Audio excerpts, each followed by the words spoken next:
Madame la Présidente, Mesdames et Messieurs, chers amis. Madame la Présidente, vous m'avez invité, comme à chaque fois, à venir partager ce moment de paix et de fraternité, cet iftar. Mais je voulais vous dire pourquoi, et à vous, à vos amis de la résistance iranienne, à nos amis syriens, que je salue aussi particulièrement, pour quelles raisons j'avais souhaité être là. Notre pays, la France, nos pays européens sont aujourd'hui frappés par le terrorisme islamique.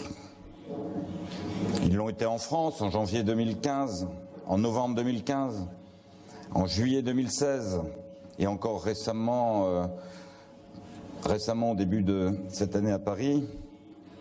Et le plus récent attentat terroriste revendiqué par Daesh était à Manchester il y a quelques jours.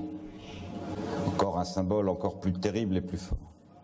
Donc nos opinions publiques aujourd'hui ont bien compris le danger. Bien évidemment, elles demandent à leur gouvernement de les protéger. Je crois qu'elles doivent leur demander encore davantage. Et leur demander davantage, c'est des positions de plus grande fermeté au plan international vis-à-vis de toutes celles et tous ceux qui aujourd'hui alimentent le terrorisme islamique. C'est surtout pour moi l'occasion de dire, puisque nous sommes dans ce mois de Ramadan, qui est un mois extrêmement important pour tous les musulmans de France, d'Europe et du monde, qu'au fond, cette réalité est parfois oubliée, elle fait partie du débat politique en France. Les premières victimes de l'intégrisme et du terrorisme musulman sont des musulmans. Et d'ailleurs, l'exposition que vous avez faite tout à l'heure avec ces images terribles de Syrie, évidemment, d'Irak, de Palestine, mais c'est vrai ailleurs, montre que la réalité de ce terrorisme est la réalité de ce qu'il sous-tend, c'est-à-dire l'intégrisme islamique, qui est une idéologie dont l'origine tient à la création de la République islamique et au régime des mollahs qui, depuis maintenant près de 40 ans, perdure dans ce pays. Eh bien, celles et ceux qui en sont les victimes, ce sont nos amis musulmans. Donc les musulmans ne sont pas responsables et coupables du terrorisme islamique, ils en sont les premières victimes. Et je crois qu'il faut le répéter parce que nous menons un débat parfois difficile dans notre pays.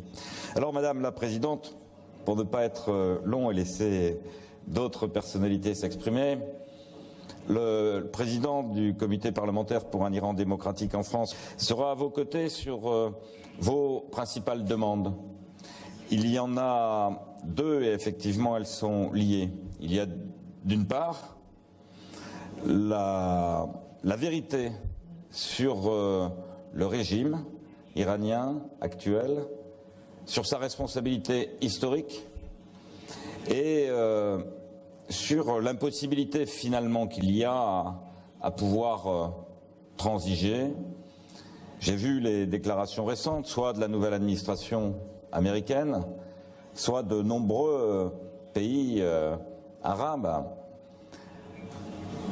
des parlementaires qui exigeront la plus grande fermeté et l'absence de toute concession avec le régime des mollahs. Et puis il y a un autre sujet qui est celui, effectivement, notamment ici en France, où vous avez été accueillis à l'initiative du président François Mitterrand en 1981, qui est la reconnaissance officielle de la résistance iranienne.